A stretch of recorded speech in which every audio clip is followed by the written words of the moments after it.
in this framework, we look at a continuum of agency. I don't like binary categories. I think they're completely artificial. I think these questions are empirical. They are not philosophical. We have to do the experiments and see which substrates have what capacities. We can define selves as a boundary of goals that the collective system is capable of pursuing, but it's on us as observers to recognize those goals in an optimal way, and we're not very good at it. We need a better science of doing it. Developmental bioelectricity, as the ancient precursor of what nervous systems do, is one kind of cognitive glue that binds competent subunits towards larger scale selves. And evolution, of course, interacts with this whole process, but in a bidirectional way. And so the last thing I want to point out is simply this, that when Darwin looked at the richness of variety in the biological world, he coined this phrase, endless forms most beautiful.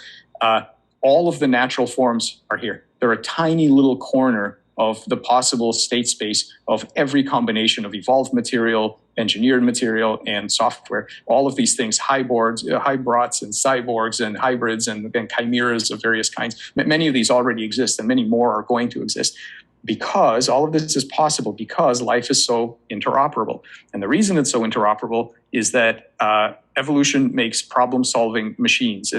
All of these systems have to, they don't take their past experiences too seriously. They don't overtrain on their priors.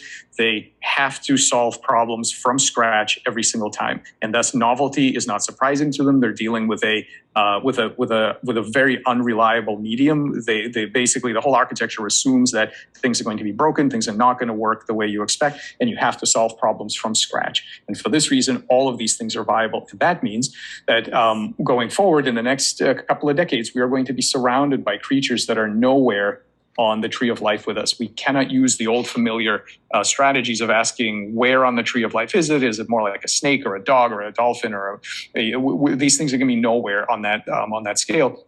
And the old categories of is it engineered versus natural? Is it a machine versus an organism? All of these crisp categories are going to become completely useless. I mean, they were never correct, but at least in the olden days they were a rough heuristic that you could use.